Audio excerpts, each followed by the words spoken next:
A very good afternoon. Today we are going to discuss thrombolysis in the era of primary PCI, especially pharmacoinvasive therapy. Plaque rupture and thrombus formation remains the primary cause of acute coronary occlusion, leading to STEMI. Myocardial injury is potentially reversible for approximately 30 minutes after the onset of even the most severe ischemia. Viability is progressively lost with complete infarction by 6 to 12 hours. Rapid reperfusion is essential for preservation of myocardial viability. Reperfusion may be either mechanical, primary PCI, or pharmacological, fibrinolytic therapy. Primary PCI is modality of choice. Fibrinolytic therapy is an important therapeutic alternative due to limited availability of the former in many areas. The fibrinolytic agents approved for ST elevation myocardial infarction include streptokinase, alteplase, retiplase, and tenecteplase. The mechanism of action of all these agents involve conversion of plasminogen, a proenzyme, to its active form, plasmin, which cleaves fibrin into fibrin degradation products, that is thrombolysis. Reocclusion of infarct-related artery after thrombolysis continues to be a major problem. Time is crucial factor in care of patients suffering from STEMI. The risk of one-year mortality is increased by 7.5% with each 30-minute delay in treatment.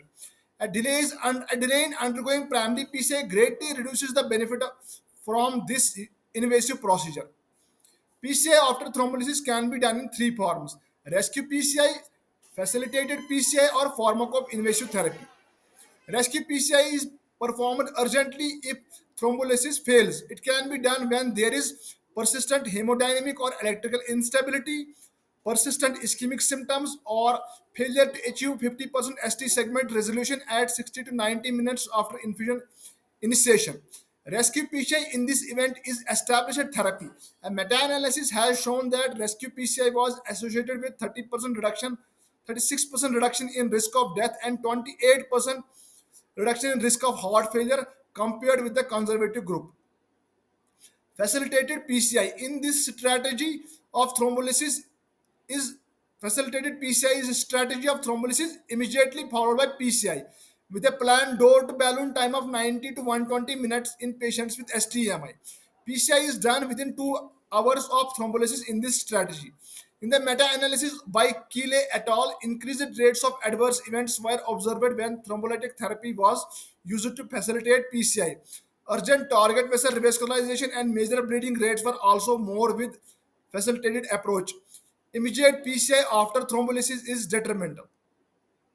Pharmacoinvasive therapy is giving thrombolysis to patients when he/she presents to non-PCI center or PCI is not available at that point of time. The patient is then transferred to PCI center and angiography with intent to vascularization is performed within 2 to 24 hours after thrombolytic therapy.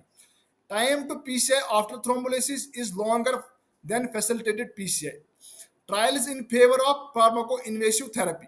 Cantor et al. In their trial transfer AMI showed that pharmacoinvasive strategy of routine early PCI within 6 hours after thrombolysis was associated with 6% absolute, 46% relative reduction in composite of death, reinfarction, recurrent ischemia, heart failure, and shock.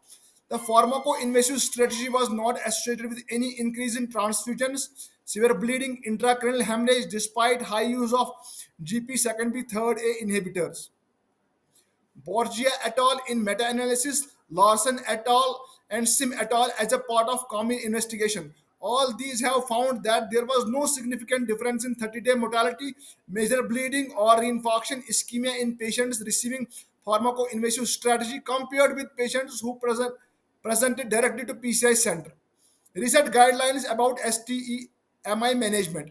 If patient presents to PCI-enabled hospital, patient should undergo primary PCI limiting system delay to less than 60 minutes.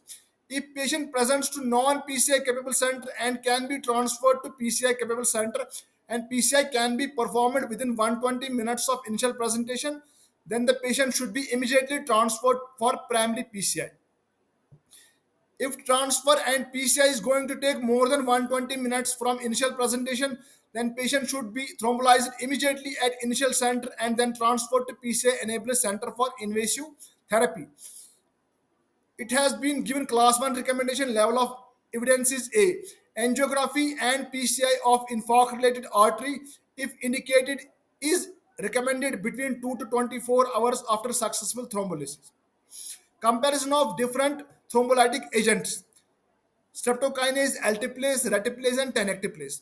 Fibrin specificity: streptokinase is non-specific, fibrin non-specific, all others are fibrin specific.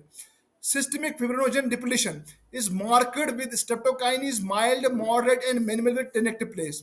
Approximate patency rate percentage at 90 minutes is 50% with streptokinase, alteplase 75%, reteplase 75%, and tenecteplase 75%. Achievement of TIMI grade 3 flow: 32% with streptokinase, 54% with alteplase, 60% with reteplase, and 63% with tenecteplase.